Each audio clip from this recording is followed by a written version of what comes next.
sometimes it doesn't work. Clint Eastwood said something that has always stuck with me, which is you always aim for the bullseye, but you don't always hit it. And that's okay. I don't think confidence is something that you are born with. I think it's self-taught. It's a skill set. My deepest fear used to be that I wouldn't fulfill my purpose. It's not just about achieving, it's just that I wouldn't fulfill what I'm here to do. If I allow myself to be hurt, or if I allow myself to be affected, that's all I'm going to be. And I wasn't like that from the beginning. I sort of learned. So confidence is something I taught myself over the years. I started becoming okay with who I am. I became the best version of me. And then I sort of said, I'm okay, I'm all right. Even if someone else thinks this, I'm okay. And everyone can do that. People just don't realize it. It's about respect. It's about respecting the person that is doing something that you want to achieve. That's beautiful. And that's what makes the world better. Because if we all stayed in that comfort zone and said, let's not compete with each other to be better at whatever it is, then no one would ever grow, and no one would find vaccines that help save lives or go to missions to Mars or whatever it may be. And that to me is the most inspiring about human beings, are the people who are constantly breaking through the status quo. I feel like destiny and hard work go hand in hand. There are some things that are inexplicable that happen. I think that anyone living that feels like they've lost hope, or they don't belong, or they don't know what they're here for, or they're marginalized, or they're oppressed, or they're told they'll never amount to anything, I want to tell stories that empower them to say, yes, this is why I was born, this is my meaning, this is my purpose, and you will not stop me. In retrospect, I was put into places and things happened in my life that made me ready for things in the future. Just show up and put the work in. And then the next thing you know, you're breaking through barriers that you never thought possible. It made me understand that confidence truly is the key to getting ahead in life. If you believe in yourself, the world will believe in you. Because perception is reality.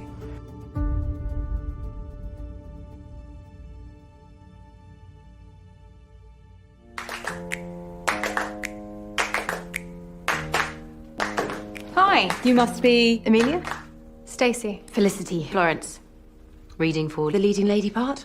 I'm Gemma. And what did you think of it, the part? Well, I loved it. It's just a great part. I think she's great. How do you see her? She was feisty. She's the one calling the shots. She's... I think she's pretty... Thank God. Clever. She's pretty clever.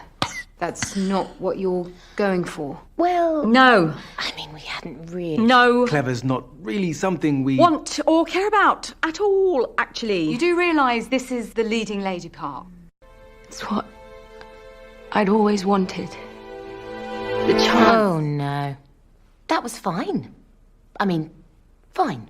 But could you just be a bit, feminine? Vulnerable, delicate and thin. Just asking you to be thin and curvy, sexy and innocent. So which? Both. It's... Okay, stop there. Yeah, could you just be a bit more white? Hi, I'm Lena. It's really nice to meet you. No. Sorry? We're after leading ladies, not leading ladies' mum. Next!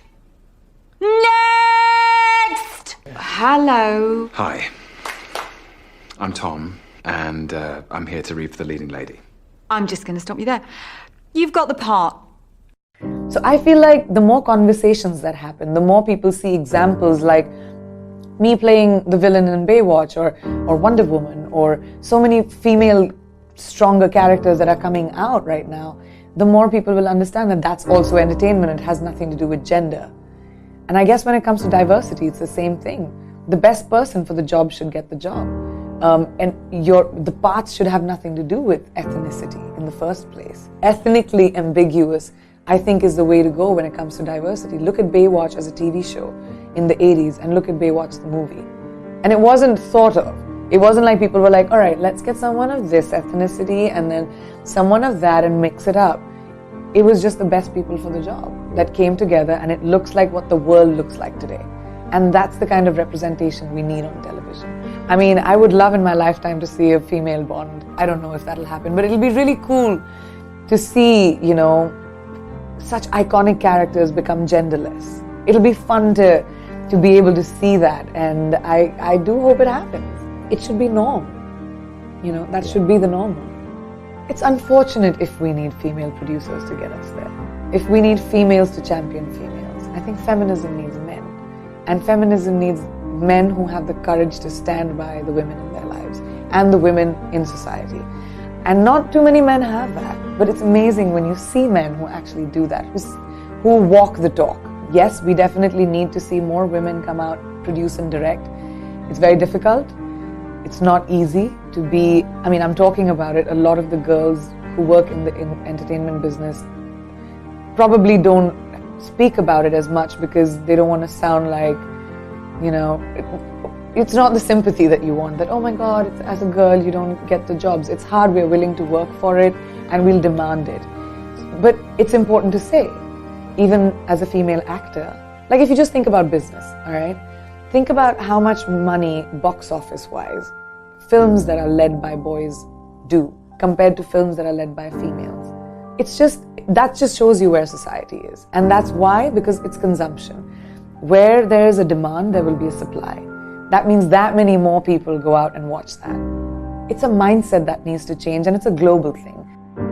I think for a long time, people use the word competitive as a negative, especially when it was towards a female. If men were competitive, it was deemed a good attribute and characteristic, and for women, it was kind of a negative.